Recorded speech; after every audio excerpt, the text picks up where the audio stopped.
रात के 9 बजे थे। ठंड का मौसम था और शिमला शहर बर्फ की चादर से ढका था। पूरे शहर में इस समय सन्नाटा पसरा हुआ था। वहीं शिमला की एक सड़क पर 2 कदमों की आहट सुनाई दे रही थी। लगभग 19 साल की एक लड़की उस सुनसान सड़क पर अकेले चल रही थी। वो लड़की कुछ घबराई हुई लग रही थी।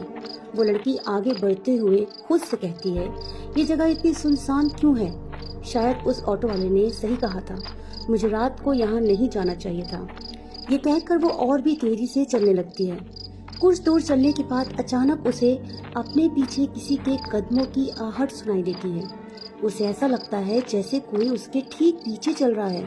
वो लड़की फौरन पीछे मुड़कर देखती है, लेकिन उसे वहाँ कोई नहीं दिखता। ये देखकर वो चौंक जाती है और घबराते हुए कहती है, यहाँ तो कोई भी नहीं है। फिर वो किसके कदमों की आहट थी? फिर ये लड़की आगे बढ़ने लगती है और फिर उसे आहट दोबारा सुनाई देती है। डर और घबराहट में उसके कदम और भी तेज चल रहे थे। कुछ देर बाद उसे फिर से उन्हीं कदमों की आहट सुनाई देती है। उस लड़की का डर और बढ़ जाता है। इस बार उसके पीछे मुड़कर देखने की हिम्मत नहीं होती। कुछ देर बाद उन कदमों की आहट तेज होने लगती है, जैसे कोई पीछे उसके और करीब आ रहा हो। वो लड़की अपने मन में कहती है, ये सब क्या हो रहा है? कौन है मेरे पीछे? वो लड़की तिरछी नजरों से अपनी बाईं तरफ देखती है और वहाँ देखकर डर से उसका गला सूख जाता है। उस लड़की को सड़क पर अपनी परछाई आगे बढ़ते हुए दिख रही थी, लेकिन अपनी परछाई के पीछे उसे एक औरत की परछाई दिख रही थी जो उसके साथ आगे बढ़ रही थी। दिखने में वो परछाई किसी औरत की लग रही थी। जमीन पर बनी उस परछाई के बाल खुले हुए थे और उसने साड़ी पहनी हुई थी। सुहानी को ये सीन बिल्कुल किसी हॉरर फिल्म की तरह लग रहा था और डर से उसके हाथ पैर फूल गए थे। घबराकर वो और तेज चलने लगती है, लेकिन उसका कोई फायदा नहीं था, क्योंकि जितनी तेजी से वो लड़की चलती है उतनी ही तेजी वो परछाई भी उस लड़की के पीछे पीछे चलने लगती है। तभी वो लड़की देखती है, लड़की की उस परछाई का एक हाथ उसके कंधे की तरफ बढ़ रहा है। जैसे ही उस परछाई का हाथ लड़की को छूने वाला होता है, वैसे ही एक हाथ उसके दाएं हाथ को थाम लेता है। ऐसा होते ही वो लड़की जोर से चीख पड़ती है। वो फौरन अपने दाईं तरफ डरी हुई नजरों से देखती है। वहाँ एक लड़का था जिसने उसका हाथ थाम रखा था। लड़के ने एक हुडी पहनी हुई थी, जिस वजह से उसका चेहरा नहीं दिख रहा था। वो लड़की डर और हैरानी के साथ उस लड़के को देखने लगती है। वो लड़का सामने सड़क को देखते हुए कहता है, डरो मत, बस मेरे साथ चलो। उस लड़की की आवाज बहुत गंभीर और शांत थी। लड़की उस लड़के को नहीं जानती थी, फिर भी वो बिना कुछ कहे उस लड़के के साथ आगे बढ़ने लगती है। लड़के के साथ होने से उस लड़की को हिम्मत मिलती है।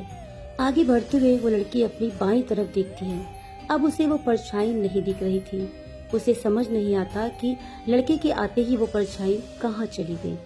लड़की उस लड़के को देखती है जिसका चेहरा हुडी की वजह से अभी भी नहीं दिख रहा था। वो उससे कहती है, कौन है आप? लड़का सामने देखकर चलते हुए अपनी सख्त आवाज में कहता है, चुपचाप चलती रहो। लड़की खामोश हो जाती है और बिना कुछ कहे बस चलने लगती है। वो उस लड़के को नाराज नहीं करना चाहती थी, साथ ही अब उसे किसी परछाई के आसपास होने का एहसास भी नहीं हो रहा था। उस लड़के का हाथ थामने से लड़की का डर जैसे गायब ही हो गया था। पैदल चलते हुए वो दोनों एक हॉस्टल के गेट के पास पहुंच जाते हैं। लड़का उस लड़की का हाथ छोड़ देता है और सख्ती के साथ कहता है, अंदर जाओ और आगे से रात को बाहर मत निकलना। लड़की उस लड़के से बात करना चाहती थी, लेकिन उसके सख्त रवैये की वजह से उससे बात नहीं कर पाती। वो अपने बैग में अपना मोबाइल ढूंढते हुए कहती है, लगता है हॉस्टल बंद हो गया है, मैं अभी वार्डन को कॉल करती हूँ। वो लड़की बैग में अपने मोबाइल को ढूंढ रही थी, तभी उसे अपने सामने एक औरत की आवाज सुनाई देती है, कौन हो तुम और इस वक्त यहाँ क्या कर रही हो? और अपने सामने देखने लगती है। उसके सामने 45 से 50 साल की औरत खड़ी थी जो उसे गुस्से से देख रही थी। वो लड़की नर्वस होकर जवाब देती है, मैम मैं यहाँ।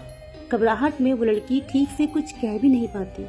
सामने खड़ी औरत फिर से कहती है, जल्दी बोलो, हॉस्टल बंद करने का वक्त हो गया है। वो लड़की कहती है, मैम मेरा नाम सुहानी शर्मा है, मैंने सेंट थॉमस कॉलेज में एडमिशन लिया है, यहाँ मेरे लिए एक रूम बुक है।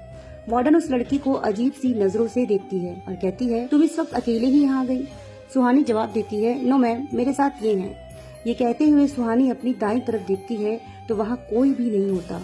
वो हैरान रह जाती है और कहती है, वो लड़का कहाँ गया? वार्डन को सुहानी की हरकतें काफी अजीब लग रही थी। वो सुहानी से कहती है, तुम किसे ढूंढ रही हो?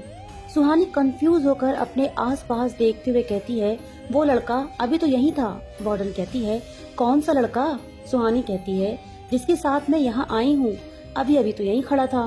वार्डन कहती है, यहाँ कोई नहीं था। जब मैं यहाँ आई तुम अकेली थी, अपने बैग में कुछ ढूंढ रही थी। वार्डन की बात सुनकर सुहानी चौंक जाती है और अपने आप से कहती है, ये कैसे हो सकता है? वो यहाँ मेरे साथ ही था। वार्डन फिर से सख्ती के साथ कहती है, काफी देर हो चुकी है, अंदर जाओ और याद रहे कि रात 8 बजे के बाद हॉस्टल से बाहर रहना अलाउड नहीं है। वार्डन बहुत सख्त थी, इसलिए सुहानी उससे कोई बहस नहीं करती और चुपचाप हॉस्टल के अंदर जाने लगती है।